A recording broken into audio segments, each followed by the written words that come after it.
그 누구도 감히 발을 들이지 못했던 죽음의 바다. 홍해가 지금 한국인들 때문에 발칵 뒤집혔습니다. 50척이 넘는 선박이 미사일 세례를 받고 침몰해가는 그 지옥 같은 물길을 향해 우리가 가겠다며 선전포고를 날린 나라, 바로 대한민국입니다. 자원 빈국이 마지막 도박을 한다. 곧바로 미국과 유럽은 냉소 섞인 비웃음을 날렸죠. 전 세계 해운사들이 꼬리를 내리고 아프리카 희망봉으로 수천 킬로미터를 우회하며 한국이 미쳤다며 손가락질했습니다. 하지만 그들이 간과한 치명적인 사실이 있습니다. 대한민국은 빈손으로 그 사지에 뛰어든 게 아니었다는 거죠. 1976년 정주영 회장의 중동 파람, 사우디와의 50년 철혈 동맹, 그리고 청해부대의 비밀까지? 이것은 도박이 아니라 철저하게 계산된 대한민국의 대역전 시나리오였습니다. 자원 하나 없는 나라가 어떻게 전 세계의 목줄을 쥐고 흔들 수 있었을까요? 여러분, 대한민국 화이팅 댓글로 위풍당당한 한국의 도전을 응원해주세요. 딱 1초만요. 좋아요와 구독 꾹 부탁드립니다. 대한민국 홍해 진입 금지 해제. 28개월. 그 바다가 닫혀있던 시간입니다. 50척 이상의 선박이 공격당했고 세계 어떤 해운사도 감히 진입하지 못했죠. 그 순간 회의실은 찬물을 끼얹은 듯 얼어붙었습니다. 침묵이 이어졌습니다. 1분, 2분, 3분. 그리고 누군가 첫 입을 뗐죠. 보여주기식이겠죠. 말로만 해제한다는 거 아닙니까? 인정할 수 없었던 겁니다. 한국 정부에서 직접 유조선을 보낸다는데요. 호르무즈 대신 여기를 간다고요? 웅성거림이 번졌습니다. 고개를 절레절레 흔드는 사람도 있었죠. 그 바다를 가겠다고 선언한 나라가 한국이어서였을까요? 아니면 그 바다가 얼마나 미친 곳인지 너무 잘 알고 있었기 때문이었을까요? 저는 데이비드 헬리슨입니다. 미 해군 전략연구소에서 20년간 중동 해상 분쟁을 분석해온 사람이죠. 그 보고서는 단순한 경고문이 아니었습니다. 솔직히 내용 자체는 새롭지 않았습니다. 홍해가 위험하다는 건 이미 온 세계가 알고 있던 사실이니까요. 문제는 그 보고서의 마지막 페이지였습니다. 각국의 대응 현황을 정리한 표 맨 아래에 한 줄이 추가되어 있었어요. 대한민국 홍해 통항 재개 결정. 유조선 직접 투입 예정. 저는 그 줄을 3번이나 다시 읽었습니다. 홍해가 어떤 바다인지부터 말씀드려야 할 것 같습니다. 2023년 11월 예멘의 후티 반군이 홍해를 지나는 상선들을 향해 본격적인 공격을 시작했습니다. 처음에는 이스라엘과 관련된 화물선만 노렸지만 시간이 지나면서 국적을 가리지 않았죠. 드론이 날아왔고 대한 미사일이 쏟아졌습니다. 기뢰까지 뿌려졌다는 보고도 들어왔어요. 후티 반군은 단순한 해적이 아니었습니다. 드론과 대한 미사일, 기뢰까지 운용하는 중군사 조직이었죠. 28개월 동안 50척이 넘는 선박이 피해를 입었고 사망자까지 발생했습니다. 인질을 잡고선 거액의 몸값을 요구했죠. 잡힌 선박의 국가들은 울며 겨자먹기로 돈을 보낼 수밖에 없었던 겁니다. 세계 최대 해운사들이 줄줄이 홍해 통과를 포기했고 아프리카 남단 희망봉으로 돌아가는 길을 택했죠. 운송 기간은 열흘 이상 늘어났고 물류 비용은 2배 가까이 뛰었습니다. 그래도 아무도 홍해로 들어가지 않았습니다. 세계가 포기한 바다. 그곳이 홍해였어요. 목숨과 돈을 걸 이유가 없었으니까요. 그 대안이 바로 호르무즈였습니다. 그런데 지금 중동 전쟁판에 그 길목마저 막혀버린 겁니다. 전 세계 원유의 20%가 통과하는 그 좁은 물길도 홍해꼴이 나버렸어요. 국제 유가는 배럴당 100달러를 넘겼고 일부 전문가들은 174달러, 심지어 200달러까지 갈 수 있다는 전망을 내놓았습니다. 이건 단순한 해상 위험이 아니었습니다. 글로벌 에너지 전쟁이었죠. 그리고 이 전쟁에서 가장 큰 타격을 받는 나라가 어디였는지 아십니까? 대한민국이었습니다. 한국은 원유 수입의 70%를 중동에 의존하고 있었고 그중 거의 대부분이 호르무즈 해협을 경유하는 물량이었습니다. 호르무즈가 막히면 한국으로 들어오는 원유의 약 60%가 직격탄을 맞는 구조였어요. 경제협력개발기구 회원국 중에서도 원유 수입 의존도가 가장 높은 나라. 그게 한국이었습니다. 회의실의 반응은 냉소 그 자체였습니다. 호르무즈가 막혔다고 홍해를 선택합니까? 그건 탈출구가 아니라 또 다른 지뢰밭입니다. 한 선임 분석관이 안경을 벗으며 한숨을 내쉬었죠. 자원 빈국이 선택할 수 있는 카드가 없긴 없나 봅니다. 그 말에 몇몇이 고개를 끄덕였습니다. 저도 솔직히 그 판단에서 크게 벗어나지 않았어요. 이건 세계 어느 나라도 하지 않는 선택이었습니다. 안전한 길이 막혔으니 더 위험한 길로 가겠다는 겁니다. 도망칠 구석을 찾는 게 아니라 전장 한가운데로 걸어 들어가겠다는 거였죠. 뉴스가 퍼지자 국제 반응도 비슷했습니다. 블룸버그는 한국의 결정을 두고 고위험 도박이라는 표현을 썼고 로이터 통신은 실효성의 의문이라는 논조로 보도했죠.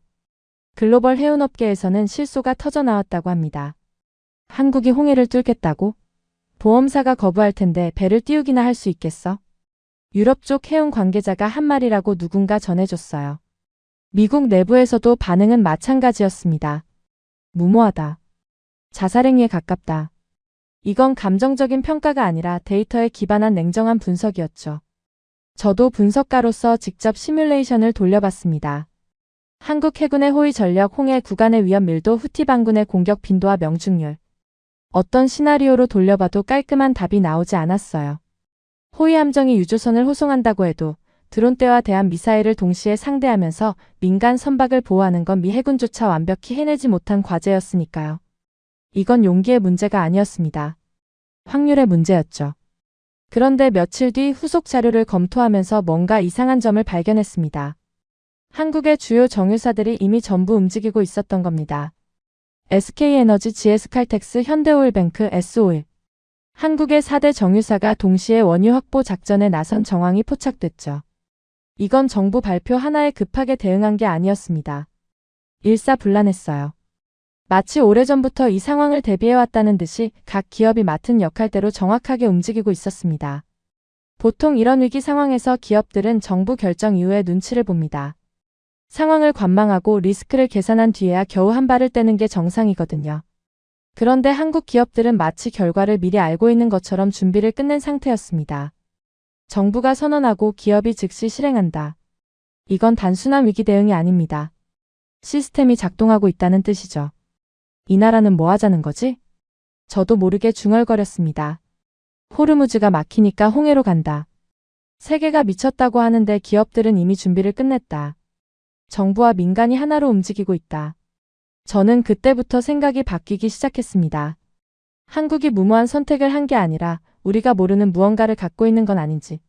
한국이 왜 이런 선택을 했는지. 이 무모한 선택이 왜 그렇게 여유로워 보이는지 그 회의실에 있던 누구도 명확히 설명하지 못했지만 한 가지는 분명했습니다. 그들은 확신에 차 있었다는 겁니다. 이건 도박하는 자의 얼굴이 아니었어요. 그리고 그때 한 동료가 제게 파일 하나를 건넸습니다. 이거 한번 봐. 한국 해군 소속인데 그들은 이미 그 바다에 있어.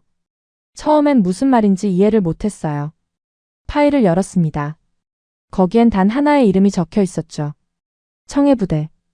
그 이름을 본 순간 저는 이 이야기가 제가 생각했던 것과는 완전히 다른 이야기라는 걸 직감했습니다. 저는 그날 밤 사무실에 남았습니다. 청해부대라는 이름 석자가 머릿속에서 떠나지 않았거든요. 솔직히 말하면 저는 한국 해군에 대해 아는 게 거의 없었습니다. 미 해군 전략연구소에서 20년을 일했지만 제 분석 영역은 늘 중동과 아프리카 해역이었죠. 한국은 동아시아 해양 안보 쪽에서 가끔 이름이 올라오는 정도였고 솔직히 그마저도 일본이나 중국에 비하면 관심 밖이었습니다. 그래서 저는 미 국방부 내부 네트워크를 통해 한국 관련 해상 작전 데이터를 요청했습니다.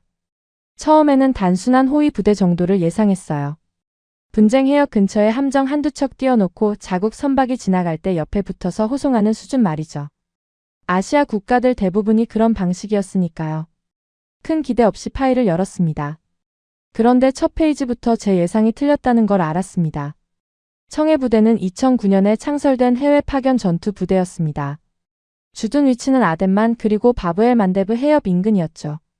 바브엘 만데브 해협이라고 하면 바로 감이 오지 않을 수도 있는데 홍해 입구입니다. 홍해로 들어가려면 반드시 통과해야 하는 그 좁은 물길, 바로 거기에 한국 해군이 상시 주둔하고 있었던 겁니다. 상시 주둔을 한다고? 이건 좀 다른데. 저는 자료를 읽으면서 몇 번이나 날짜를 다시 확인했습니다. 2009년이라는 건 지금으로부터 17년 전이라는 뜻이거든요. 후티 반군이 홍해를 공격하기 한참 전부터 한국은 이미 그 바다에 자리를 잡고 있었다는 얘기입니다. 자료를 더 들여다봤습니다. 청해부대의 규모는 약 260명이었고 2026년 기준으로 벌써 47진이 파견된 상태였습니다. 47진이라는 건 47번째 교대 파견이라는 뜻이에요. 17년 동안 단 한 번도 빠지지 않고 그 먼 바다에 병력을 보내고 있었다는 겁니다. 이건 보통 의지로 유지할 수 있는 작전이 아닙니다. 국가 차원의 전략적 결정 없이는 불가능한 일이죠. 그리고 그들이 하고 있던 일의 규모를 보고 또 한 번 놀랐습니다. 연간 약 300척의 선박을 보호하고 있었어요. 한국 해상 물류의 약 29%가 이 부대의 작전 반경 안에서 움직이고 있었던 겁니다. 전체 물류의 거의 3분의 1을 한 부대가 책임지고 있었다는 뜻이죠. 여기까지 읽고 나니 제가 느꼈던 의문 하나가 풀리기 시작했습니다. 한국이 홍해 진입을 선언했을 때 왜 그렇게 확신에 차 있었는지. 그들은 홍해로 들어가려는 게 아니었습니다. 이미 진짜로 거기 있었던 겁니다. 하지만 저는 아직 완전히 납득하지 못했어요. 주둔하고 있다는 것과 그 바다를 실제로 지킬 수 있다는 것은 전혀 다른 문제니까요. 해적을 쫓아내는 것과 드론과 미사일을 막아내는 것 사이에는 넘을 수 없는 차이가 있습니다. 경비 업무와 실전은 다르거든요. 저는 추가 자료를 요청하면서 한 가지 질문을 덧붙였습니다. 이 부대에 실제 전투 경험이 있는가? 교전 기록이 있으면 보내달라. 이틀 뒤 회신이 왔습니다. 파일 하나가 첨부되어 있었는데 제목에 이렇게 적혀 있었죠. 아덴만 여명 작전. 파일을 열기 전에 동료 하나가 제 자리로 왔습니다. 그때 회의실에서 나와서 나도 찾아봤어. 그거 읽고 나면 생각이 달라질 거야. 저는 대수롭지 않게 웃으며 파일을 열었습니다. 그리고 몇 초 동안 아무 말도 하지 못했습니다. 2011년 1월 아덴만 해역에서 한국 화학물질 운반선 3호 주얼리오가 소말리아 해적에게 납치됐습니다. 선원 21명이 인질로 잡혔죠. 해적들의 무장 수준은 제가 예상한 것보다 훨씬 높았습니다. AK-47 자동소총과 RPG 로켓까지 갖추고 있었어요. 그들은 선박을 완전히 장악한 상태였고 선원들을 방패 삼아 선내 곳곳에 배치해둔 상황이었습니다. 이런 경우 대부분의 국가는 협상을 선택합니다. 일을 크게 만들지 않고 그냥 몸값을 주고 인질을 돌려받는 거죠. 실제로 그 해역에서 납치된 다른 나라 선박들은 거의 전부 그런 방식으로 해결됐습니다. 시간은 걸리지만 안전하고 무엇보다 군사 작전 실패의 리스크가 없으니까요. 그런데 한국은 달랐습니다. 한국 해군은 청해부대 소속 특수전 병력을 투입하기로 결정했습니다. 해군 특수전 전단 한국에서는 UDT라고 부르는 부대였죠. 이 결정이 내려진 배경에는 한 가지 긴박한 사정이 있었습니다. 작전 개시 직전 선장이 해적의 총에 맞았다는 보고가 들어온 겁니다. 더 이상 시간을 끌 수 없는 상황이었어요. 작전이 시작됐습니다.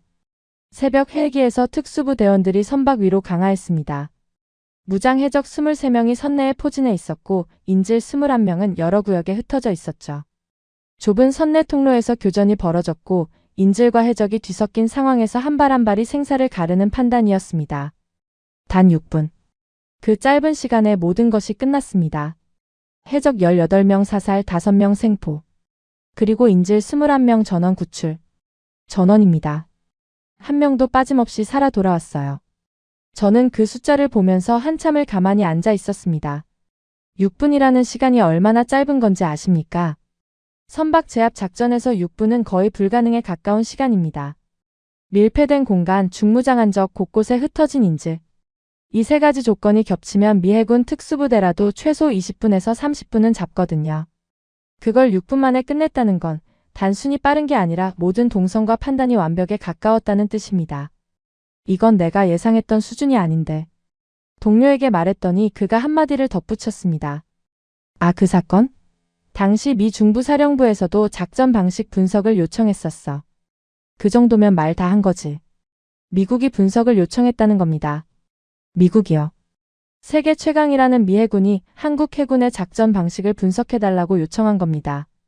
저는 그때 이후로 청해부대에 대한 자료를 닥치는 대로 찾아봤습니다. 그러다 한 가지 흥미로운 정보를 발견했어요. 아덴만 여명 작전 이후 소말리아 해적들 사이에서 하나의 불문율이 생겼다는 겁니다. 한국 배는 절대로 건드리지 마라. 하지만 아덴만 해역을 분석하는 전문가들 사이에서는 꽤 알려진 이야기였죠. 실제로 아덴만 여명 작전 이후 한국 국적 선박에 대한 해적 공격 시도가 눈에 띄게 줄었다는 통계가 있었습니다. 해적들도 바보가 아니었던 거예요. 건드렸다가 6분 만에 전멸당한 사례를 봤으니 굳이 한국 배를 노릴 이유가 없었던 거죠. 단순한 호위 부대가 아니었습니다. 이 부대는 실전에서 검증된 전투 부대였어요. 그것도 세계 군사 역사에서도 이례적이라고 평가받는 수준으로요. 저는 그제야 전체 그림이 보이기 시작했습니다. 한국이 홍해 진입을 선언했을 때 보여줬던 그 확신, 기업들이 이미 준비를 끝내고 있었던 그 속도, 그리고 세계 조롱 앞에서도 흔들리지 않았던 그 태도. 이 모든 것의 밑바탕에 이 부대가 있었던 겁니다. 한국은 빈손으로 홍해에 뛰어든 게 아니었습니다.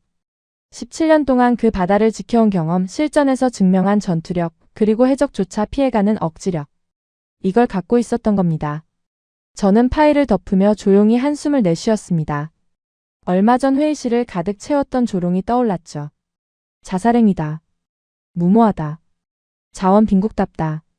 그 말들이 갑자기 달라 보이기 시작했습니다. 우리는 한국을 몰랐던 겁니다. 아니, 과거의 한국만 알려고 했던 거죠. 그들은 이미 그 살인적인 바다를 경험한 사람들이었습니다. 청해부대의 존재를 확인한 뒤 저는 한국의 선택이 단순한 무모함은 아닐 수 있다는 생각을 하기 시작했습니다. 하지만 그것만으로 안심할 수 있는 상황은 아니었어요. 청해부대가 아무리 실전 경험이 있다 해도 소말리아 해적과 후티 반군은 차원이 다른 상대였으니까요. 해적은 소총과 로켓을 든 무장 집단이었지만 후티 반군은 국가급 무기 체계를 운용하는 중군사 조직이었습니다. 이 차이를 이해하지 못하면 한국이 처한 상황의 심각성을 제대로 볼 수 없죠. 그래서 저는 미 국방부와 연결된 해양안보 브리핑에 참석했습니다. 워싱턴에서 열린 비공개 세미나였는데 중동 해역 전문가들과 군사 분석관들이 한자리에 모인 자리였죠. 주제는 단 하나였습니다. 홍해 위기 군사적 대응은 가능한가? 브리핑은 후티 반군의 전력 분석부터 시작됐습니다. 발표자가 화면에 띄운 첫 번째 슬라이드를 보는 순간 회의장 분위기가 무거워졌어요. 후티 반군이 보유한 무기 목록은 해적과는 비교 자체가 불가능한 수준이었습니다. 이란제 공격 드론은 수백 킬로미터 밖에서 발사할 수 있었고 대함 순항미사일은 함정의 방어 체계를 뚫을 수 있을 만큼 정밀했죠. 거기에 해상 기뢰까지 살포하고 있다는 첩보가 있었습니다. 드론은 하늘에서, 미사일은 수평으로, 기뢰는 수면 아래에서. 세 방향에서 동시에 위협이 들어오는 구조였어요. 이건 바다 위에서 벌어지는 전쟁이었습니다. 이건 해적 소탕 작전이 아닙니다. 이건 전면전에 준하는 위협입니다. 발표자가 분명하게 말했습니다. 그 한마디에 회의장이 조용해졌어요. 저도 그 순간 등줄기가 서늘해지는 걸 느꼈습니다. 20년간 중동 해상 분쟁을 분석해왔지만 비국가 무장단체가 이 정도 수준의 해상 타격 능력을 갖춘 사례는 본 적이 없었거든요. 후티 반군은 단순한 반군이 아니라 사실상 해상 전쟁을 수행할 수 있는 세력이었습니다. 브리핑은 계속됐습니다. 두 번째 발표자가 올라와서 홍해 해역의 피해 현황을 상세히 설명했죠. 단순히 공격 횟수만의 문제가 아니었습니다. 완전히 침몰한 선박도 있었고 화재로 며칠간 표류한 유조선도 있었어요. 선원이 목숨을 잃은 사례도 보고됐습니다. 공격 방식은 점점 정교해지고 있었죠. 초기에는 단순한 드론 공격이었지만 최근에는 드론과 미사일을 동시에 발사해서 함정의 방어 체계를 분산시키는 복합 공격 패턴으로 진화한 상태였습니다. 누구도 그 바다에 들어가려 하지 않았습니다. 미 해군 구축함이 홍해에서 후티 드론을 요격한 사례가 있지 않습니까? 그 정도 전력이면 호위가 가능한 거 아닙니까? 한 참석자가 질문을 던졌습니다. 발표자는 고개를 저었어요. 요격은 가능합니다. 하지만 그게 호위와 같은 뜻은 아닙니다. 구축함 한 척이 자기 자신을 지키는 것과 속도가 느린 유조선을 옆에 두고 지키는 것은 완전히 다른 문제예요. 그 설명을 듣는 순간 한국의 상황이 얼마나 절박한 건지 실감이 났습니다. 군함은 기동력이 있으니까 드론이 날아와도 회피하거나 요격할 수 있죠. 하지만 유조선은 다릅니다. 거대한 몸체에 수백만 배럴의 원유를 싣고 거북이처럼 느린 속도로 직선 항로를 따라가는 배예요. 미사일 한 발이면 끝나는 겁니다. 그런 배를 후티 반군의 공격 범위 한가운데로 보내겠다는 거였죠. 브리핑의 결론은 명확했습니다. 홍해는 현 시점에서 군사 작전으로 안전을 보장할 수 없는 해역이다. 이건 감정적인 평가가 아니라 위협 수준과 대응 가능 전력을 냉정하게 비교한 결과였습니다. 하지만 문제는 홍해만이 아니었어요.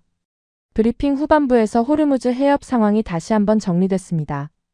이란의 해협 통제가 갈수록 강화되고 있었고 통과하는 유조선의 수가 눈에 띄게 줄어들고 있었죠. 전 세계 원유의 20%가 지나는 그 좁은 물길이 거의 막히다시피 한 겁니다. 그리고 발표자가 한 장의 지도를 띄웠습니다. 중동에서 동아시아로 원유를 운송하는 주요 항로를 표시한 지도였어요. 호르무즈 해협을 통과하는 기존 항로와 홍해를 경유하는 대체 항로 두 곳 모두 위험 표시가 되어 있었습니다. 아프리카 남단 희망봉 우회 항로만 유일하게 열려 있었는데 그 옆에 적힌 메모가 눈에 들어왔죠. 운송 기간 추가 15일 이상, 비용 증가 200% 이상. 한국 입장에서 보면 3개의 길 중 2개가 완전히 막힌 겁니다. 남은 하나는 시간과 비용이 두세 배로 뛰는 길이었어요. 한국은 원유 수입의 70%를 중동에 의존하고 있었고 호르무즈 경유 물량이 전체의 약 60%를 차지하고 있었습니다. 경제협력개발기구 회원국 중 원유 수입 의존도가 가장 높은 나라. 그 나라의 생명줄이 동시에 두 군데서 조여오고 있었던 겁니다. 그러면 한국은 사실상 선택지가 없다는 겁니까? 누군가 물었습니다. 선택지가 없는 게 아니라 모든 선택지가 위험하다는 겁니다. 그 차이가 더 잔인하죠. 발표자의 대답이었어요. 브리핑이 끝나고 분석관들이 삼삼오오 모여서 이야기를 나눴습니다. 화제는 당연히 한국이었죠. 솔직히 한국의 이번 작전 성공 확률이 얼마나 된다고 봐? 선임 분석관이 커피를 들며 물었습니다. 10%도 안 된다고 봅니다. 후티 반군의 공격 빈도를 생각하면 유조선이 무사히 통과할 확률은 극히 낮아요. 후배 분석관이 즉답했죠. 한국도 그걸 모르진 않을 텐데. 그걸 알면서 가는 거면 더 미친 거 아닌가? 아니, 그게 아니라 안 가면 경제가 먼저 죽으니까 가는 겁니다. 선택이 아니라 생존이에요. 그래도 이건 덤빌 일이 아니야. 용기와 무모함은 다른 거거든. 저는 그 대화를 들으면서 한마디도 하지 못했습니다. 솔직히 다들 맞는 말을 하고 있었으니까요. 확률로 보면 실패할 가능성이 압도적으로 높았고 감정을 빼고 데이터만 보면 한국의 선택은 무모함에 가까웠습니다. 헬리슨, 자네는 어떻게 생각해? 선임이 저를 봤습니다. 글쎄요. 솔직히 확신이 없습니다. 다만 한 가지, 한국이 아무 준비 없이 이런 결정을 내렸을 것 같지는 않습니다. 그건 희망사항 아닌가? 아닐 수도 있죠. 청해부대 자료를 보면 이 나라가 단순히 충동적으로 움직이는 구조가 아니거든요. 선임은 잠시 생각하더니 고개를 끄덕였습니다. 하지만 그 표정은 여전히 회의적이었어요. 사무실로 돌아와서 자리에 앉았을 때 아까 브리핑에서 봤던 그 지도가 자꾸 눈앞에 떠올랐습니다. 모든 길에 위험 표시가 찍혀있던 그 지도요. 한국은 그걸 보고도 홍해를 선택한 겁니다. 안전한 길이 하나도 없다는 걸 알면서도 가장 위험한 길을 택한 겁니다. 피할 수 없으니까 뚫겠다는 거였죠. 이건 분석의 영역이 아니었습니다. 결단의 영역이었어요. 저는 그날 밤 책상 앞에 한참을 앉아 있었습니다. 한 가지가 계속 마음에 걸렸거든요. 한국은 선택지가 진짜 없었을까요? 슬프게도 그건 맞습니다. 하지만 선택지가 없는 나라는 보통 무너집니다. 주저앉거나 외부에 손을 벌리거나 아니면 그냥 버티다 시간에 밀려나죠. 그런데 한국은 달랐습니다. 선택지가 없으니까 길을 만들겠다는 겁니다. 그것도 세계에서 가장 위험한 바다 한가운데로요. 이건 제가 20년간 분석해온 어떤 국가의 위기 대응 패턴과도 달랐습니다. 그리고 그 본능이 단순한 충동이 아니라 준비된 행동이라는 사실이 저를 가장 불편하게 만들고 있었습니다. 한국은 이 선택을 할 수밖에 없는 구조 속에 있었고 동시에 이 선택을 해낼 수 있는 무언가를 갖추고 있었습니다. 그 두 가지가 동시에 존재한다는 것. 그게 제가 한국이라는 나라에서 처음으로 느낀 두려움이었습니다. 한국의 홍해 진입을 두고 미국 내부가 여전히 실패할 선택이라는 결론을 내리고 있던 그 무렵 저는 한 사람을 만나게 됩니다. 제 옛 상관이 연결해준 인물이었는데 이번 일에 대해 괜찮은 조언을 들을 수 있을 거라 했죠. 워싱턴 외곽의 한 카페, 한국 전쟁에 참전했던 미군 출신의 노인이 앉아 있었습니다. 전쟁이 끝난 뒤에도 군사 자문과 행정 지원 업무로 한국에 오래 남았고 한국의 재건과 산업화 과정을 직접 두 눈으로 지켜본 인물이었죠. 지금은 워싱턴에서 정부 안보자문 역할을 맡고 있을 만큼 여전히 명석한 분이었습니다. 저는 단도직입적으로 물었어요. 한국이 왜 이런 선택을 하는 겁니까? 데이터를 아무리 분석해도 합리적인 설명이 나오지 않습니다. 그는 커피잔을 내려놓더니 저를 가만히 바라봤습니다. 잠시 침묵이 흘렀어요. 그리고 낮은 목소리로 말했습니다. 자네는 한국을 너무 현재의 숫자로만 보고 있어. 그 한마디에 저는 할 말을 잃었습니다. 20년간 데이터로 세상을 분석해온 사람에게 그보다 정확한 지적은 없었으니까요. 나는 그 나라가 잿더미였을 때를 봤네. 제일 처참하게 무너졌을 때 말이야. 그는 천천히 말을 이어갔습니다. 1950년대 초 한국 전쟁이 끝난 직후에 한국은 세계에서 가장 가난한 나라 중 하나였다고 했어요. 도로도 없고 공장도 없고 먹을 것도 부족했다고요. 미군 기지에서 나오는 잠반으로 끼니를 이어가는 사람들을 직접 봤다고 했습니다. 그때 누가 상상이나 했겠나. 그 나라가 70년 뒤에 세계 10위 경제 대국이 될 거라고. 저는 조용히 듣고 있었습니다. 그가 꺼내려는 이야기가 단순한 옛날 영웅담 같은 회고가 아니라는 걸 직감했거든요. 그때도 한국은 선택지가 없었어. 그래서 길을 만들었지. 그리고 그는 1973년을 꺼냈습니다. 1973년 제4차 중동전쟁이 터지면서 아랍 산유국들이 원유 무기화를 선언했습니다. 이른바 오일 쇼크였죠. 원유 가격이 하룻밤 사이에 4배 가까이 뛰었고 전 세계 경제가 흔들렸습니다. 그땐 미국도 유럽도 일본도 패닉에 빠졌어요. 하지만 그 충격이 가장 치명적이었던 나라는 한국이었습니다. 자원이라곤 아무것도 없는 나라였으니까요. 산업화를 막 시작한 시점이었는데 그 산업화의 동력이 되는 에너지를 전부 수입에 의존하고 있었습니다. 원유 가격이 폭등하면 공장이 멈추고 공장이 멈추면 수출이 막히고 수출이 막히면 나라 전체가 주저앉는 구조였죠. 보통 나라였으면 거기서 끝이었을 거야. 미국한테 매달리거나 그냥 주저앉거나. 가난한 나라가 뭘 할 수 있었겠나? 그런데 한국은 다른 선택을 했습니다. 당시 대통령이었던 박정희는 미국 눈치만 보는 대신 아랍권과의 직접 외교를 택했어요. 이건 당시 국제 상황에서 굉장히 파격적인 결정이었습니다. 냉전 한가운데에서 미국의 동맹국이 독자적으로 아랍과 손을 잡겠다는 거였으니까요. 박정희라는 사람은 눈치보다 굶어 죽는 길 대신 욕먹더라도 살아남는 길을 택했지. 저는 그 표현이 묘하게 지금의 한국과 겹친다는 걸 느꼈습니다. 세계가 위험하다고 말리는 홍해로 직접 유조선을 보내겠다는 지금의 결정과 50년 전 미국의 시선을 무릅쓰고 아랍과 손을 잡았던 그 결정 사이에 같은 맥락이 흐르고 있었거든요. 그는 이야기를 계속했습니다. 심지어 박정희 정부는 아랍권과의 신뢰를 쌓기 위해 서울 한남동에 이슬람 성원 부지를 제공했다고 했어요. 이건 단순한 호의가 아니었습니다. 이슬람 세계에 대한 전략적 신뢰 구축이었죠. 자원이 없는 나라가 살아남기 위해 선택한 치밀한 외교의 한 장면이었습니다. 그리고 그 외교가 열어준 길 위로 한 사람이 걸어 들어갔죠. 정주영. 정주영은 사막으로 갔네. 아무도 한국을 믿지 않던 시절이었어. 어쩌면 쳐다보지도 않았다는 말이 더 맞을 수도 있지. 1976년 현대건설이 사우디아라비아 주베일 산업항 건설 공사를 수주했습니다. 계약 규모는 약 9억 3천만 달러. 지금 돈으로 환산하면 상상하기 어려운 금액이지만 당시 한국 경제 규모를 생각하면 그야말로 천문학적인 초대형 프로젝트였죠. 유럽과 미국의 건설사들이 장악하고 있던 중동 시장에 한국이라는 이름이 처음 올라간 순간이었습니다. 그때 사우디 쪽에서 물었다고 하더군. 한국이라는 나라가 이런 공사를 해본 적이 있느냐고. 뭘 믿고 우리가 이걸 하느냐고 말이야. 저는 물었습니다. 그래서 뭐라고 답했습니까? 그는 웃었습니다. 해본 적이 없었지. 하지만 해내겠다고 했어. 그리고 진짜 해냈네.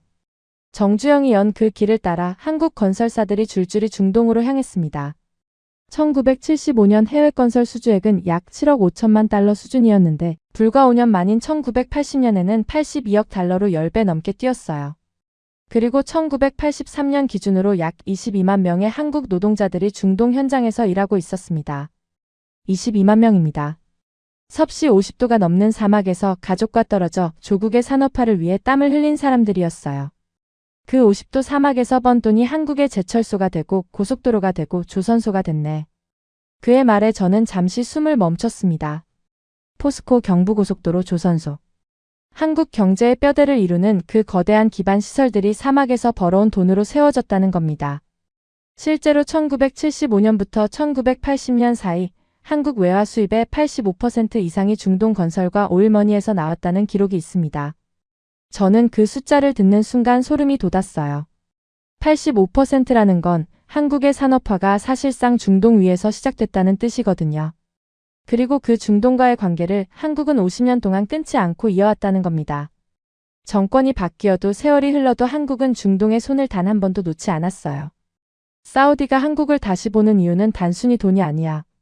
그가 커피잔을 들며 말했습니다. 약속을 지킨 한국과의 50년을 기억하기 때문이지. 한국이 가장 힘들 때 사우디의 손을 내밀었고 그때 한 약속을 하나하나 지켜왔어. 정권이 바뀌어도 대통령이 바뀌어도 그 큰 축은 유지됐네. 저는 그 말을 듣고 나서야 퍼즐 하나가 맞춰지는 느낌을 받았습니다. 한국이 지금 홍해로 향하는 건 갑자기 튀어나온 결정이 아니었어요. 50년 전에 사막으로 걸어 들어갔던 그 발걸음의 연장선이었던 겁니다. 그래서 지금 홍해로 가는 한국은 무모한 게 아니야. 그는 마지막으로 이렇게 말했습니다. 저 나라는 원래 그렇게 살아남았네. 위기가 오면 도망치는 대신 길을 뚫었어. 1973년에도 그랬고 지금도 그러고 있는 거야. 한국은 처음이 아니었어. 늘 위기 속에서 더 크게 돌아왔지. 카페를 나서면서 저는 한참을 걸었습니다. 워싱턴의 차가운 봄바람을 맞으며 그 노인의 마지막 말이 머릿속에서 떠나지 않았어요. 한국은 처음이 아니었다. 잿더미에서 시작해서 자원 하나 없이 남들이 불가능하다고 한 길을 뚫어서 여기까지 온 나라. 그 역사를 모르면 지금 한국이 왜 홍해로 가는지 절대 이해할 수 없는 겁니다. 저는 그날 사무실로 돌아와서 보고서 초안의 첫 줄을 고쳤습니다. 한국의 선택은 무모하다라고 적어둔 문장이 부끄러웠어요. 대신 이렇게 썼죠. 한국의 선택을 이해하려면 이 나라의 지난 50년을 먼저 봐야 한다. 이게 제 보고서의 첫 문장이었습니다. 한국이 50년간 중동과 신뢰를 쌓아왔다는 건 알겠어요. 위기 앞에서 도망치지 않는 나라라는 것도 이해했습니다. 그런데 한 가지 핵심적인 질문이 여전히 풀리지 않았죠. 현실을 봐야 했어요. 호르무즈가 막혔습니다. 홍해는 전쟁터입니다. 그러면 한국은 대체 어떤 경로로 원유를 가져오겠다는 겁니까? 저는 이 질문에 대한 답을 찾기 위해 중동 에너지 수송 인프라 자료를 다시 펼쳤습니다. 그동안 수없이 들여다본 자료였지만 이번에는 한국의 시선으로 다시 볼 필요가 있었어요. 그리고 거기서 한 가지를 발견했습니다. 사우디아라비아의 동서 파이프라인. 아랍어로는 페트로라인이라고 불리는 이 송유관은 사우디 동부의 유전지대에서 서쪽 홍해, 연안의 남부항까지 연결된 원유 수송 라인입니다. 총 길이 1200km. 하루 수송 가능 용량은 약 700만 배럴이었죠. 저는 이 파이프라인의 존재 자체는 알고 있었습니다. 하지만 그동안 큰 의미를 두지 않았어요. 대부분의 사우디 원유는 동쪽 페르시아만 항구에서 호르무즈 해협을 통해 나갔고 이 파이프라인은 일종의 예비 수송로 정도로만 인식되고 있었거든요. 그런데 호르무즈가 막힌 지금 이 파이프라인의 의미가 완전히 달라졌습니다. 호르무즈를 통과하지 않고도 사우디 원유를 빼낼 수 있는 유일한 경로. 그게 바로 이 동서 파이프라인이었던 겁니다. 동쪽 유전에서 원유를 뽑아 파이프라인을 통해 서쪽으로 보내면 홍해 연안의 남부항에서 유조선에 실을 수 있죠. 호르무즈 해협을 단 한 번도 거치지 않는 경로였습니다. 저는 그 구조를 이해하는 순간 등 뒤에서 뭔가가 맞아떨어지는 소리를 들은 것 같았습니다. 한국이 홍해 진입을 선언한 이유. 호르무즈가 막혔는데도 유조선을 보내겠다고 한 이유. 기업들이 이미 준비를 끝내고 있었던 이유. 전부 이 파이프라인으로 연결되는 거였어요. 한국은 홍해로 무작정 뛰어든 게 아니었습니다. 호르무즈를 우회할 수 있는 실제 경로를 갖고 있었던 겁니다. 그리고 그 경로의 끝 남부항에서 원유를 받아올 준비까지 마친 상태였죠. 저는 곧바로 남부항 관련 최신 데이터를 요청했습니다. 돌아온 자료를 보는 순간 입이 벌어졌어요. 2026년 들어 남부항의 원유 출하량이 전년 대비 330% 이상 증가하고 있었습니다. 330%요. 이건 정상적인 증가율이 아닙니다. 호르무즈가 막히면서 동쪽으로 나가지 못하는 원유가 전부 이 파이프라인을 타고 서쪽 남부항으로 몰리고 있었다는 뜻이었죠. 그리고 그 남부항에 한국 선적의 초대형 유조선들이 대기하고 있었습니다. VLCC급 한 척당 약 200만 배럴의 원유를 실을 수 있는 초대형 유조선이요. 확인된 한국 선적 물량만 약 1200만 배럴에 달했습니다. 이 사람들 진짜였구나. 저도 모르게 혼잣말이 나왔습니다. 동료에게 이 자료를 보여줬더니 그도 한참을 말없이 들여다보다가 입을 열었습니다. 잠깐, 이거 타이밍이 너무 정확한 거 아닌가?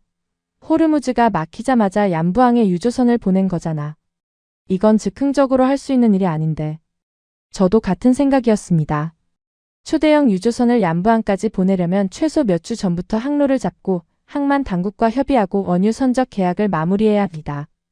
한국 정부가 홍해 진입 금지를 해제한 시점과 유조선이 남부항에 도착한 시점을 역산해보면 이건 정부 발표보다 훨씬 전에 준비가 시작됐다는 결론이 나왔어요. 그런데 이상한 게 하나 있어. 동료가 화면을 가리키며 말했습니다. 얌부항은 아무한테나 열려있는 항구가 아니야. 사우디가 허락하지 않으면 접근 자체가 안 되거든. 특히 지금처럼 중동 전체가 긴장 상태인 시점에서 사우디가 특정 국가의 유조선에 우선 접안을 허용했다는 건 보통 일이 아니야. 그 말이 맞았습니다. 얌부항에서 원유를 실으려면 사우디 국영 석유회사 아람코의 승인이 필요하고 항만 접안 순서도 사우디 측이 결정합니다. 호르무즈 봉쇄로 전 세계가 대체 경로를 찾아 몰려드는 상황에서 한국이 이렇게 빠르게 얌부항의 자리를 잡을 수 있었다는 건 단순한 계약 관계만으로는 설명이 안 되는 일이었어요.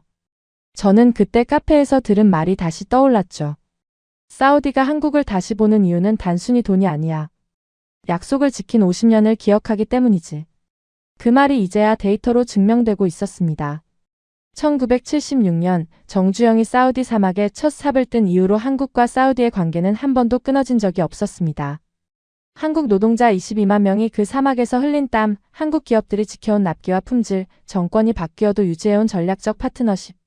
그 50년의 무게가 지금 이 순간 얌부항의 접안 순서로 돌아오고 있었던 겁니다. 이 길은 아무에게나 열려있지 않았습니다. 한국에게만 열려 있었죠. 아니, 정확히 말하면 한국이 50년에 걸쳐 만들어 놓은 길이었습니다. 저는 자료를 정리하면서 전체 구조를 다시 그려봤습니다. 대부분의 나라는 지금 희망봉 우회하며 기름을 나르고 있죠. 시간과 비용을 두세 배 치르더라도 안전한 길을 가겠다는 거였습니다. 그런데 한국은 다른 길을 찾았어요. 사우디 동서 파이프라인을 통해 얌부항으로 원유를 보내고 홍해를 거쳐 가져오는 경로. 호르무즈를 완전히 우회하면서도 희망봉보다 훨씬 짧은 항로였습니다. 문제는 그 경로의 한가운데에 후티 반군이 있다는 것뿐이었죠. 결국 핵심은 홍해 통과가 가능하냐 불가능하냐 이 한 가지로 귀결되는 거네. 제가 말하자 동료가 고개를 끄덕였습니다. 맞아. 파이프라인이 있고 얌부항이 있고 유조선도 준비돼 있어. 사우디와의 관계도 확보된 상태야. 한국은 퍼즐의 모든 조각을 다 맞춰놓은 거야. 딱 하나만 빼고. 홍해. 그래. 그 바다를 무사히 건너올 수 있느냐. 그게 마지막 한 조각이지. 저는 한참을 생각했습니다. 여기까지 오면서 한국에 대한 제 인식은 완전히 바뀌어 있었어요. 처음에는 무모한 도박이라고 생각했고 청해부대를 알게 된 뒤에는 준비된 행동일 수도 있다는 쪽으로 기울었고 참전용사의 이야기를 듣고 나서는 이 나라의 역사 자체가 위기 돌파의 역사라는 걸 이해했습니다. 그리고 지금 동서 파이프라인과 얌부항이라는 실제 경로가 존재한다는 걸 확인했죠. 한국은 빈손으로 홍해에 뛰어든 게 아니었습니다. 호르무즈를 우회하는 물리적 경로가 있었고 그 경로를 열어줄 사우디와의 50년 신뢰가 있었고 그 바다를 지켜온 청해부대가 있었습니다. 이건 도박이 아니었어요. 설계된 전략이었습니다. 다만 한 가지 아직 답이 나오지 않은 질문이 남아 있었습니다. 한국이 이 모든 걸 혼자서 해내야 하는 건지, 미국은 도와줄 생각이 있는 건지, 아니면 그냥 지켜보기만 할 건지 말이죠. 그런데 이 상황에서 워싱턴은 침묵하고 있었습니다. 저는 그 침묵의 이유를 알고 싶었습니다. 미 국방부 내부 브리핑 자료를 추가로 요청했고 에너지 안보 관련 정책 회의 참석자들의 의견도 수집했죠. 그리고 며칠간의 조사 끝에 미국이 왜 움직이지 않는지를 이해하게 됐습니다. 이유는 생각보다 단순했어요. 미국에게 이 위기는 남의 일이었습니다. 미국은 셰일오일 혁명 이후 세계 최대 원유 생산국이 된 나라입니다. 호르무즈 해협에 대한 의존도는 고작 2% 수준이었어요. 호르무즈가 막히든 홍해가 전쟁터가 되든 미국 본토의 에너지 공급에는 사실상 영향이 없었던 겁니다. 이제 알아서들 해라. 트럼프가 이렇게 얘기한 것만 봐도 알 수 있었죠. 국제 유가가 오르면 오히려 미국 셰일오일 업체들의 수익이 올라가는 구조. 냉정하게 말하면 이 위기는 미국에게 손해가 아니라 이익에 가까운 상황이었습니다. 그래도 동맹이 있지 않느냐고요? 저도 그렇게 생각했습니다. 하지만 워싱턴의 논리는 달랐어요. 한 정책회의에서 나온 발언이 그 분위기를 정확히 보여줬습니다. 미국이 모든 동맹국들의 해상 분쟁에 개입할 수는 없습니다. 공식적으로는 이렇게 포장됐지만 비공식적인 자리에서의 분위기는 훨씬 노골적이었어요. 각자 알아서 하라는 거지. 우리가 왜 한국 유조선을 호위해야 하나? 한 국방부 관계자가 복도에서 동료에게 한 말이었습니다. 저는 그 말을 우연히 들었는데 솔직히 충격적이지는 않았어요. 다만 씁쓸했죠. 미국 내부에서도 의견이 완전히 하나로 모아진 건 아니었습니다. 갈등이 있었어요. 한쪽에서는 동맹관계를 고려해 한국을 지원해야 한다는 목소리가 나왔고 다른 한쪽에서는 개입할 실익이 없다는 입장을 고수했죠. 지금 한국은 우리에게 중요한 동맹입니다. 이 상황에서 등을 돌리면 인도태평양 전체의 신뢰가 흔들릴 수 있습니다. 국무부 쪽 인사가 회의에서 이렇게 발언했다는 걸 나중에 전해 들었습니다. 하지만 그 발언은 곧바로 반박에 부딪혔죠. 신뢰 문제는 외교로 관리하면 됩니다. 지금 미 해군 전력을 홍해에 추가 배치할 여력이 없습니다. 이란과 중국 문제가 우선입니다. 결국 미국의 결정은 후자의 손을 들어줬습니다. 공식적으로는 상황을 주시하고 있다는 외교적 표현이 나왔지만 실질적인 군사 지원이나 호위 작전은 없었어요. 미국은 움직이지 않았습니다.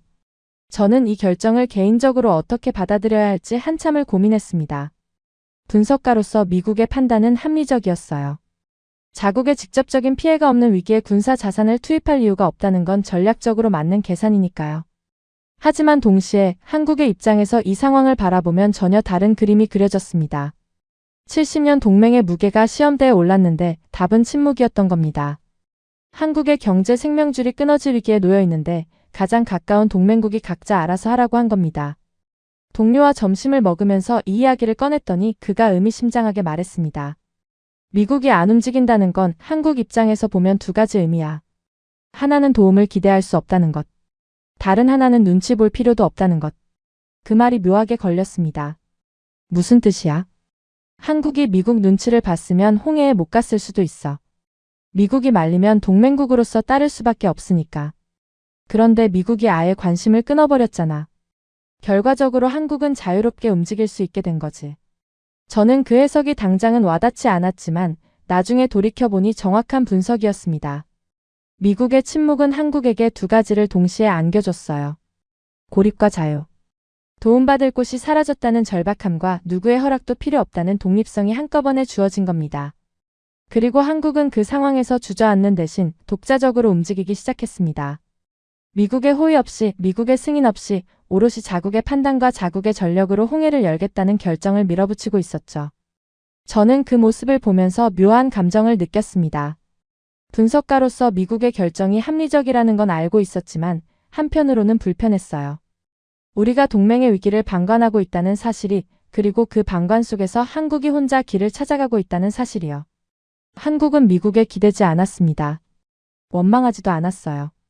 그냥 자기 길을 갔습니다. 한국은 원래 혼자서 길을 뚫어온 나라라고 했죠. 1973년 오일 쇼크 때도 사막에 첫 삽을 뜰 때도 누군가 나서서 도와준 게 아니었습니다. 스스로 결정하고 스스로 감당하고 스스로 결과를 만들어 왔던 거예요. 2026년에 한국도 마찬가지였습니다. 미국이 침묵한 그 자리에서 한국은 이미 다음 수를 두고 있었죠. 저는 그날 저녁 사무실에서 한국 관련 자료를 다시 펼쳤습니다. 미국이 빠진 판에서 한국이 어떤 카드를 갖고 있는지를 다시 점검하고 싶었거든요. 청해부대, 동서 파이프라인, 양부항, 사우디와의 50년 신뢰.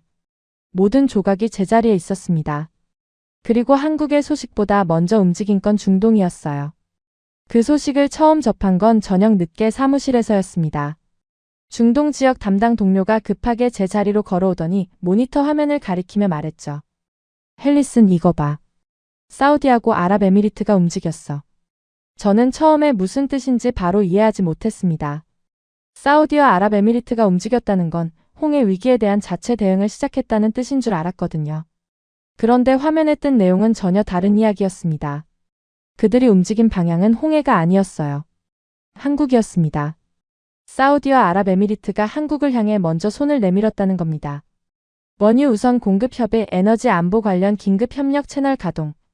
이건 한국이 요청해서 이루어진 게 아니었습니다. 중동 쪽에서 먼저 제안한 거였어요. 이게 말이 돼? 사우디가 먼저? 저는 솔직히 믿기 어려웠습니다. 지금 중동 전체가 위기 상황이었거든요. 이란과의 긴장, 후티 반군의 공격, 호르무즈 봉쇄. 자기들도 살피기 어려운 상황에서. 그런 와중에 한국을 향해 먼저 손을 내밀었다는 겁니다. 왜 한국이지? 일본도 있고 인도도 있잖아. 원유 수입국이 한둘이야. 제가 묻자 동료가 화면을 스크롤하며 대답했습니다. 그게 말이야, 한국이 이번 중동 위기에서 가장 먼저 응답한 나라래. 군사적으로. 그 말에 저는 의자에서 몸을 일으켰습니다. 자료를 확인해 보니 한국은 중동 위기가 고조되는 시점에서 사우디와 아랍에미리트에 대한 무기 지원을 즉각 실행에 옮기고 있었습니다. 이건 새로운 계약이 아니었어요. 이미 진행 중이던 방산 협력의 연장선이었지만 위기 상황에서 납품 일정을 앞당기고 추가 물량을 확보해 준 겁니다. 특히 한국의 방공 시스템이 핵심이었습니다. 드론과 미사일 공격이 UAE와 사우디 본토까지 위협하고 있는 상황에서 방공 시스템은 사우디에게 가장 절실한 무기였거든요. 그리고 한국의 방공 체계는 이미 중동 시장에서 성능을 검증받은 상태였습니다. 저는 그 대목에서 한 가지를 깨달았습니다. 한국이 중동에 무기를 파는 게 단순한 장사가 아니었다는 걸요. 이건 안보 협력이었습니다. 한국이 중동의 위기에 실질적으로 대응할 수 있는 능력을 갖고 있었고 그 능력을 가장 필요한 순간에 제공했던 겁니다. 결국 이거잖아. 한국이 UAE한테 제일 빠르고 강력한 방패를 줬고 사우디는 한국한테 원유를 주는 거야. 동료의 요약이었습니다. 하지만 저는 그 표현이 정확하다고 생각하면서도 동시에 뭔가 부족하다고 느꼈어요. 이건 단순한 교환이 아니었으니까요. 특히 한국과 사우디의 관계를 거래라고 부르기에는 너무 오래된 역사가 있었습니다. 50년 동안 쌓아온 신뢰, 사막에서 흘린 땀, 지켜온 약속들. 그 위에 지금의 방산 협력이 올라와 있는 겁니다. 사우디가 한국에 먼저 손을 내민 건 올해의 무기 계약 때문만이 아니었어요. 반세기에 걸친 신뢰가 있었기 때문이죠. 저는 추가 자료를 뒤져보면서 한국 방산의 중동 진출 현황을 살펴봤습니다. 그 규모가 제가 인식하고 있던 것보다 훨씬 컸어요. 한국은 이미 중동 여러 국가의 자주포, 전투기 훈련 체계, 함정, 방공 장비를 수출하고 있었고 아랍에미리트와는 합동 군사 훈련까지 실시하고 있었습니다. 이건 어제 오늘 만들어진 관계가 아니었습니다. 수년에 걸친 기술 실증과 운용 데이터가 쌓여 있었고 그 과정에서 한국 무기의 신뢰도가 중동 현장에서 직접 증명된 거였죠. 한국 방산이 이 정도였어. 제가 솔직하게 묻자 동료가 웃으며 말했습니다. 나도 몰랐어. 우리가 한국 방산을 너무 과소평가하고 있었던 것 같아. 이 나라 무기도 잘 만들어. 그 말이 가볍게 들릴 수도 있지만 사실 그 안에는 꽤 무거운 의미가 담겨 있었습니다. 미국의 군사 분석가가 한국의 방산 역량을 인정한 거니까요.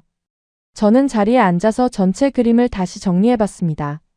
한국은 지금 홍해를 뚫으려 하고 있습니다. 그 과정에서 미국은 침묵했죠. 하지만 한국은 혼자가 아니었어요. 사우디와 아랍에미리트가 한국 편에 서 있었습니다. 그리고 그들이 한국 편에 선 이유는 단순한 이해관계가 아니라 한국이 그들에게 실질적인 가치를 제공했기 때문이었죠. 군사적 지원과 에너지 확보가 하나의 선으로 연결되어 있었습니다. 한국의 방공 시스템이 사우디의 하늘을 지키고 사우디의 원유가 한국의 경제를 지키는 구조. 이건 일방적인 원조나 시혜가 아니었어요. 서로가 서로를 필요로 하는 대등한 파트너십이었습니다. 이건 거래가 아니야. 저는 조용히 중얼거렸습니다. 이건 신뢰야. 한국이라는 나라가 중동과 맺어온 관계의 본질이 그제야 보이기 시작했습니다. 그리고 2026년 가장 위험한 순간에 그 관계가 빛을 발하고 있었죠. 제가 가장 놀랐던 건 이 모든 것이 한국이 먼저 요청해서 이루어진 게 아니라는 점이었습니다. 한국은 위기 앞에서 가장 먼저 응답했고 중동은 그에 대한 답을 내놓은 것뿐이었어요. 한국이 사우디의 위기에 무기로 응답했고 사우디가 한국의 위기에 원유로 응답한 겁니다. 저는 그날 밤 보고서에 한 문장을 추가했습니다. 한국의 홍해 전략은 군사, 경제, 외교가 하나의 축으로 작동하는 복합 안보 모델이다. 그 문장을 쓰면서 깨달았어요. 한국은 단순히 원유를 가져오려는 게 아니었습니다. 군사력으로 안보를 제공하고 그 안보가 외교적 신뢰를 만들고 그 신뢰가 경제적 생존을 보장하는 구조. 이 세 가지가 하나로 맞물려 돌아가고 있었죠. 이건 제가 20년간 분석해온 어떤 국가의 위기 대응에서도 본 적 없는 모델이었습니다. 한국은 미국이 외면한 자리에서 자기만의 방식으로 답을 만들어내고 있었습니다. 그리고 그 답은 혼자만의 힘이 아니라 50년간 쌓아온 과거 위에서 나온 것이었죠. 인정할 수밖에 없었습니다. 이건 제가 처음에 생각했던 것과는 완전히 다른 이야기였어요. 28개월 동안 닫혀있던 바다를 한국이 제일 먼저 열기 위해 움직였습니다. 사무실 분위기도 달라졌습니다. 처음에 한국의 결정을 비웃었던 분석관들이 이제는 조용히 관련 자료를 찾아보고 있었어요. 누구도 먼저 입을 열지 않았지만 분위기 자체가 바뀌었다는 건 누구나 느낄 수 있었죠. 동료가 제 자리로 오더니 낮은 목소리로 말했습니다. 헬리슨 싱크탱크 쪽에서 난리야. 한국 사례를 분석해달라는 요청이 쏟아지고 있어. 예상했던 일이었습니다.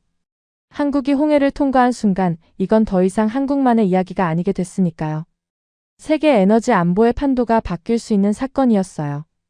워싱턴의 주요 싱크탱크들이 한국의 전략을 분석하기 시작했습니다. 국방 관련 연구소에서도 한국의 홍해 작전을 사례 연구 대상으로 올렸다는 소식이 들렸죠. 유럽 쪽에서도 마찬가지였어요. 한국이 어떻게 이런 결정을 내릴 수 있었는지, 그리고 어떻게 실행에 옮길 수 있었는지를 이해하고 싶어하는 시선이 전 세계에서 쏠리고 있었습니다. 저는 그 흐름을 지켜보면서 한국이 보여준 것의 본질이 무엇인지를 정리해보고 싶었습니다. 단순히 위험한 바다를 통과했다는 게 아니었거든요. 한국이 세계에 보여준 건 하나의 모델이었습니다. 청해부대라는 군사력이 있었습니다.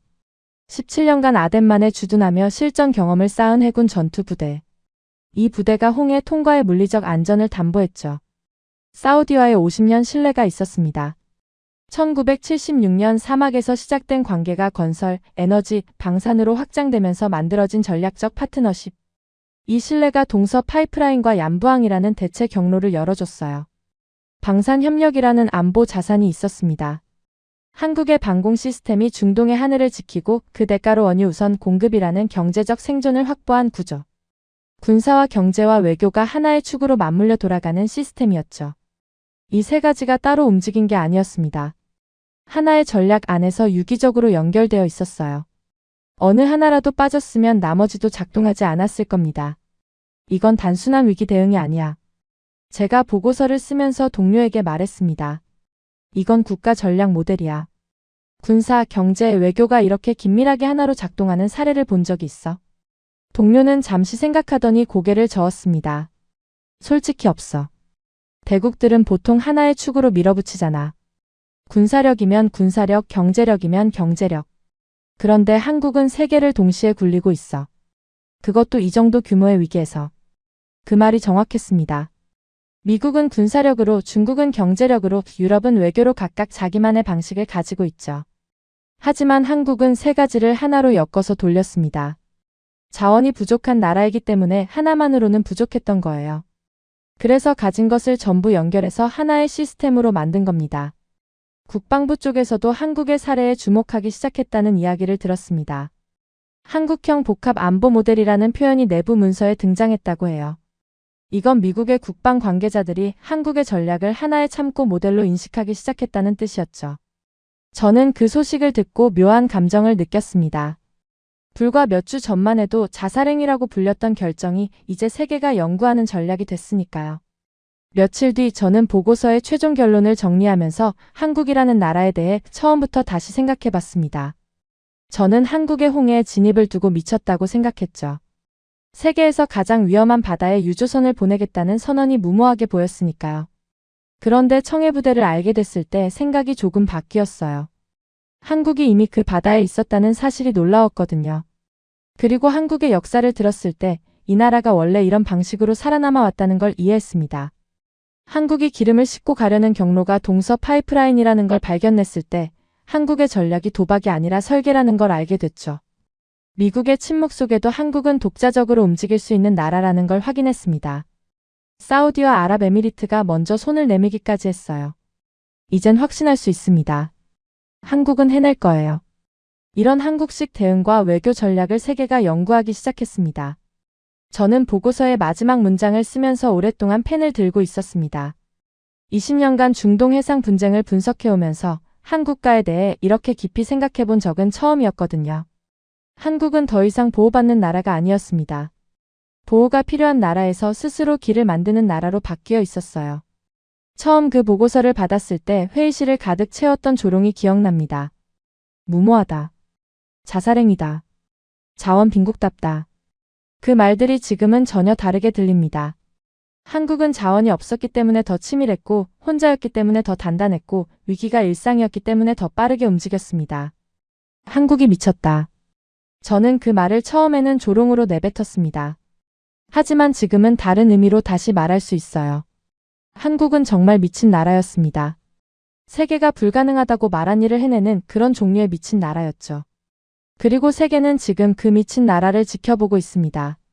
지금까지 우인스의 수진이었습니다. 오늘도 끝까지 함께 해주셔서 정말 감사합니다. 수진이랑 우인스 다음에도 함께해요. 오늘도 행복한 하루 되세요. 사랑합니다. 우인스 우리들의 이야기 작은 꿈도 커지는 이 순간 웃으며 함께 나가요 모두의 마음이 크게 울려요. 당신만의 감동 이야기가 늘 당신 곁에서 따뜻한 순간으로 남길 바랍니다. 다음에도 따뜻한 이야기로 다시 찾아올게요.